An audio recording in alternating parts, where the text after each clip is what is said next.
everyone. My name is Felicity Furey, and if you told me when I was at school that I'd be getting up and talking about maths, I definitely would have laughed at you. So maths is something that I never ever thought I would use after school. A little bit about me. So my background is I'm a civil engineer. I've also started 2 social enterprises. One is Power of Engineering, which you're actually going to hear about a bit later from Ashley, and also Machinam, which creates real-world maths resources. So from there, I got really passionate about education and about getting more women into engineering and into STEM fields. So I have a real passion for education as well. So I'm one of those, the slashy careers. I work part-time at Brisbane University. I run some businesses and do things like speak to teachers on the side. So I have a few different hats that I wear. Last time I presented, someone asked me, what do you actually do? So hopefully that makes sense. It can be a bit confusing because I do lots of things. So like I said, when I was at school, I did not think I would use maths ever. I chose subjects that I liked. I did ancient history, art, and physics. And this man here, Scott Adamson, was my physics teacher at All Hallows. You can actually just see All Hallows in this window here. So he said to me, maybe you should think about a career in engineering. My first thought was, engineers are really, really smart.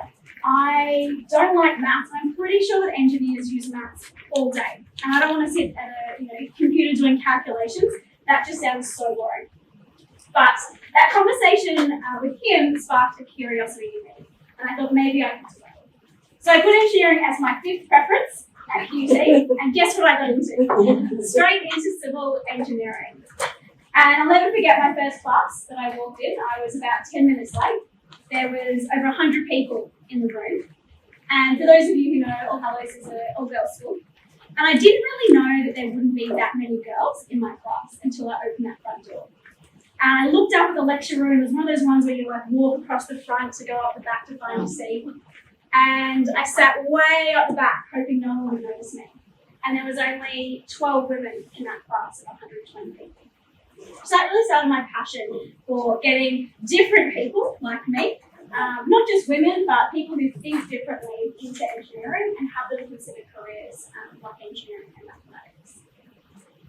So what I've found from the work I've done over the last 7 years of doing this is that connection to the real world is really important. And that's what I wanted to share with you all today. How can we connect these things that seem like kind of pointless at school? Like the 3 things for me were algebra, graphs, and geometry were like the 3 most useless things in maths. Turns out to be a civil engineer, they're the most useful things that you need.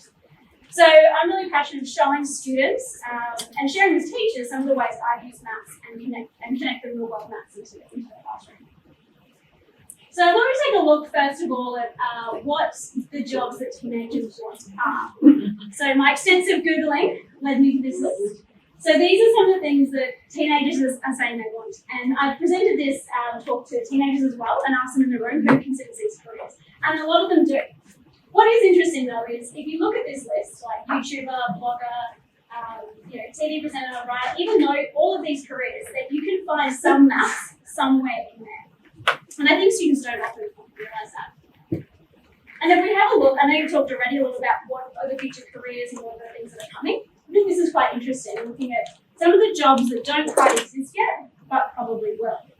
So we've got here organizational disruptor. I love custom body part manufacturer. I think that would be pretty cool. Brain implant specialist, personal microbiome manager, space tourism guide, also my favorite, and waste engineer. And it's amazing to see that some of these things are already starting to happen. Last year I met an amazing researcher at Melbourne University, and he said we've got 5 bionic eyes and we're testing them in people right now. And I thought, whoa, we are in the future right now. It's amazing. Some other jobs: earthquake forecaster, orbital body part creator, memory surgeon, personal productivity person, Internet of Things security repair person, human flight instructor, or a commercial space pilot. Very interesting. And as you can see, all of these roles have got those steps somewhere in there as well. So why I know this is so important to share these stories and what the future will look like is because of this person here. This is Kate Liddell. And when Caitlin and I was in Year 9, she came to an event that we ran with Power of Engineering. And she has a maths teacher and a science teacher as parents. And even she didn't know what she was going to do when she finished school and never thought science or engineering would be her future. She came along, participated in our workshops, saw the future of engineering, and from there changed her senior subjects. And last year she graduated from QT with a mechanical engineering degree. So I'm super proud. I don't have any kids, but I feel like I've birthed an engineer, Kaylee Bell. And I'm super proud to see that she's now graduated from QT. So we do know sharing these stories makes a really big difference with students, as I'm sure you know as teachers. So when she had this real world experience, it led to a new career pathway.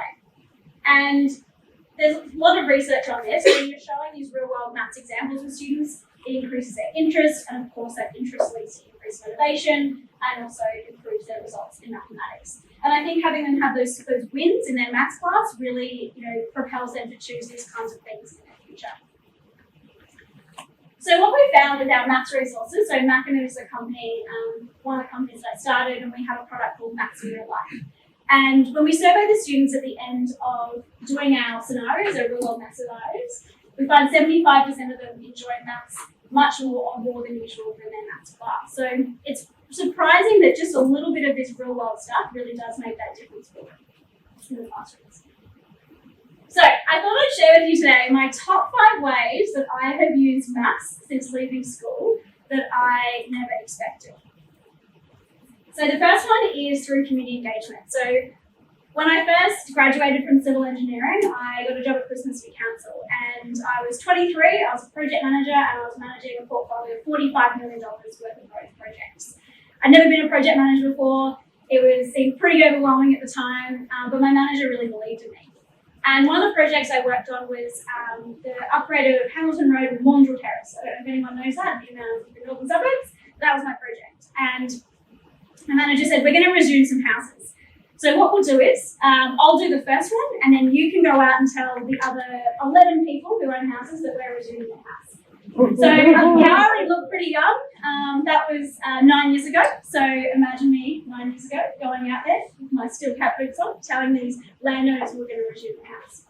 So I had to be pretty sure that the maths of that road was adding up. I had to be really certain that, yes, the road is going here and your property boundary is here, because I'm going to need to resume the house. And having that confidence in knowing that I had that background and those skills in engineering helped me have that conversation. And I think that's a really important skill that we need as engineers, is to be able to communicate our designs and communicate the maths behind it. So that was the first one. The second one was starting my own business. So in creating these maths resources, I've led our sales and marketing team. And that's, again, something I never expected that I would do, but having that background and that understanding of maths has really helped me. We're just looking at our pipeline for next year and what schools we're working with, and I've had to look at, okay, well, if we want to make this many sales, how is that going to work? Looking at our marketing, of course, like looking at LinkedIn, our Facebook advertising, all of that data, we're using that to plan our sales and marketing out. And having that, again, that confidence in knowing, oh, this is something, the mathematics behind it, I understand it, I can use it, I can predict what we need to do in our business. And the third way is strategic decision making. So again, in our business, we're often planning different scenarios. So we have just launched a new, business stream, which is around marketing directly to parents. So in order to assess whether this option was going to be suitable, we had some scenarios that we planned out. My 2 other business partners are engineers as well, so I feel like we have a very engineering approach to how we run our business. But we had a look at, okay, well, what are the 2 different strategies we want? How can we make decisions about going forward? And again, the maths that sits behind that was fundamentally what had us make that decision, rather than that emotional decision of the things that we want to do. The next one is probably my favourite thing that I've done with maths, and that is learning to fly a jet plane. So for those keen aeroplane buffs in the room, this is a Marchetti S211. It's an Italian aircraft, and it was in the Singaporean Air Force. And you can see I'm in a plane and there's a plane behind me, so the plane I'm in is the same plane as the one that's there in my selfie. And this is something I've just done this year. It is literally the coolest thing I've ever done. If you get me talking about it, maybe this is my second child, I'll just show you all the photos from flying. But of course, as a pilot, as I'm sure you know, there is a lot of maths involved, and being able to do those quick maths in your head really makes a difference. So we're looking at things like, have we got enough fuel to go for the journey? We need 30 minutes of fuel in the tank when we land. Fuel is very expensive. Are we going to be able to afford the trip? And it just goes on and on about all of these different maths behind it. Things like learning knots. I had no idea what a knot was, a nautical mile. How does that all work? Based on the shape of the earth rather than kilometers per hour. And it just goes on. I've been really surprised and really thankful that I've got that basic math understanding to help me fly a jet plane. Now, the fifth example is fashion design. So I have to say, this is not something I've used, but it's something that I have learned since discovering where is maths used in the real world.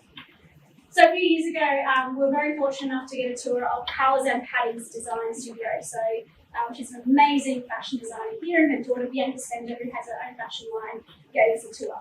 And we were really surprised. When we walked in the fashion house, she said that she asked all of the people all of her designers, who uses maths in their job. All of them said, I did top maths in school, and I was really surprised. We then walked around the floor, and there were people on computers doing designs. And they were all using CAD to design these clothes. And I thought, wow, CAD, that's what I did when I designed a road back in uni and at Brisbane City Council. We used the same kind of programming. So here we learned that they used geometry to change their sizing. So grading was going from size 10 to 12. They used proportion. And so we've converted that example into a math scenario for our students. So trigonometry can often look like the image on the left. In our scenario, our students are designing their next fashion line. So they're coming up with the jacket lapel, they're doing a runway show, so they're doing the lighting to make sure all the models can be lit as they walk down the runway. And it's been really interesting to see just how that maths really helps Bianca in her designs. I feel like maybe I could do a picture of that because I can add that one after we get done. So the resources that we have are called Maths in Real Life, and they're for Year 9 and 10 students. We thought we'd start with Year 9 because that's sort of where we get algebra in, where it can get a bit abstract for the students. And we've got the resources mapped to a curriculum for those 2 year levels. Some other examples of scenarios that we have used for these resources are world tour. So you're taking your band on a world tour. You need to work out what your ideal set list should be. So you check out YouTube, you look at where the different views have come from for different countries, and then you design the best set list for where you should be at exact points on your tour. So we're trying to include students' interests as well as future careers in these scenarios. At Thirsty City, your town is running out of water, and you need to work out how long you have left until the dam is empty. So in this scenario, students use perimeter, area, and volume to work out how much water is in the dam.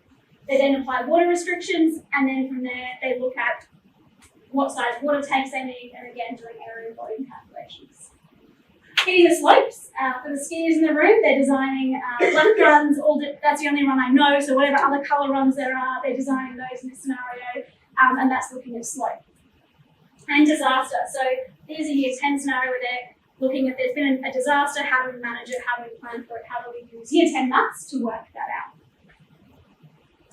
So again, this is our statistics. This is what we use for, instead of the stem and leaf plots looking like the left, this is how it looks for us in our world tour out there. So how we structure this and how we talk about maths with students in our scenarios is by having a story and starting off with a big picture why question. Another example is you've arrived at the scene of a car crash and you need to work out if it's an accident or if it's deliberate. You've got skid marks, you've got the driver saying, oh, I was going 40 kilometres an hour, but you need to work out if the driver is lying or not. And maths is the only way that you can work that out. So we use this story to hook the students in and have them be motivated to actually finish the quest and work out what the answer should be. So inside our math scenarios, we've got structure, we've obviously got questions, and the language is also really important to us. We want to make sure it's accessible and not making it, too easy. I'm not saying we should make maths easy and get people engaged that way, but making the language appropriate for students so they're not put off by it. I think a lot of examples that we see for real world maths in the classroom can be things that are traditionally quite masculine examples. So we're trying to use inclusive language for all genders. So that's how I have been bringing the real world into the classroom through a range of different maths examples, and I hope it's inspired you by some different ways of how you could share with your students about different career pathways. Just very quickly, I just wanted to talk about this new degree that I'm working at Swinburne, which is in Melbourne, and this is another way that we have been getting the real world into the classroom. And it's more for a university context. And we've been really fortunate at Swinburne where we've said, okay, if we checked out everything in the university degree, what could we do? And they've done that. We interviewed industry and said, what do you want for the future? So our whole course is project-based learning. The students do 4 projects. There's no lectures, no exams, really, really different way of teaching. So we've got projects like a cable manufacturing company where they're looking at what is the runtime of the machine, they're getting a data logger, they're actually building this and testing this for the company and then actually giving them results and presenting back.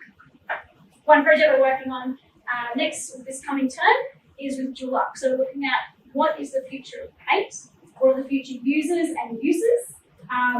Do paintbrushes and rollers exist in the future, or are we going to look at things like drawings, painting, for different rooms? So we've got some really amazing industry partners who are wanting to actually change how engineering is being taught, and it's more of a generalist engineering degree rather than the traditional civil, structural, mechanical type degrees.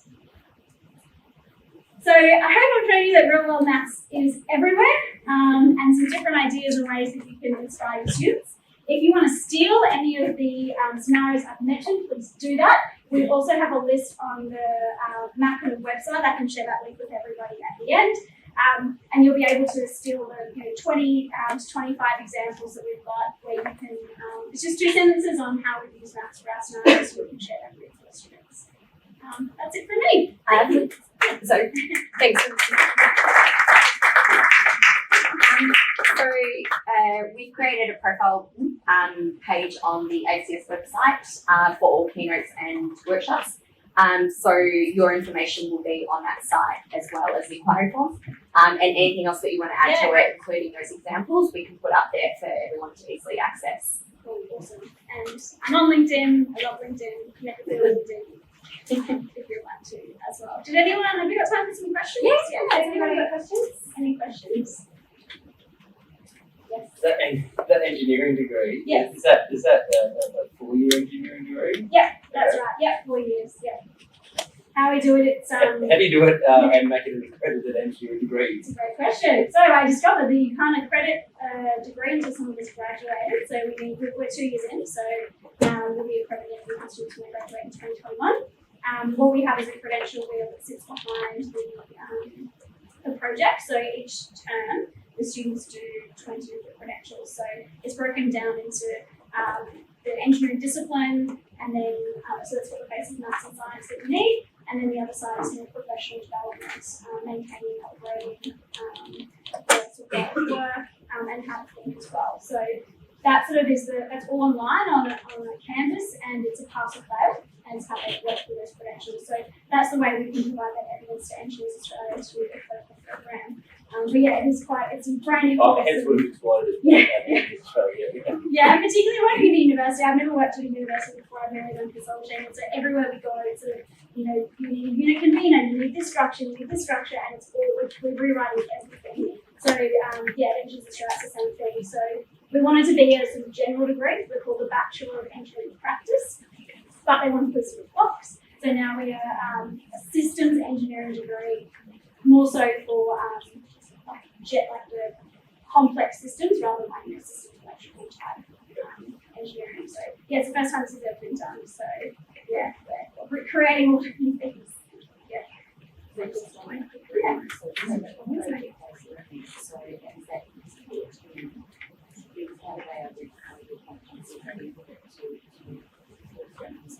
Yeah, so they've got the pass or fail credentials online, and then they're in a group so it's all group assignments. So there's groups of 4 or 5 students, and then they submit their work as reports and presentations. So they'll get assessed individually for those particular types of assignments.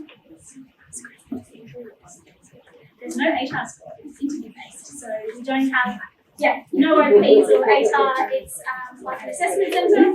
So we're just changing the model now, and we are interviewing kind of like how they interview for medicine. So it's based on technical questions and scenarios. So we're more interested in a student's attitude towards how they learn rather than their aptitude. I feel like it's like a dream life of like how it should be, you know, how it could be done. So it's all based on their attitude towards learning, and like our director says, you know, we can teach them the maths they need. It's about their willingness to learn. Right.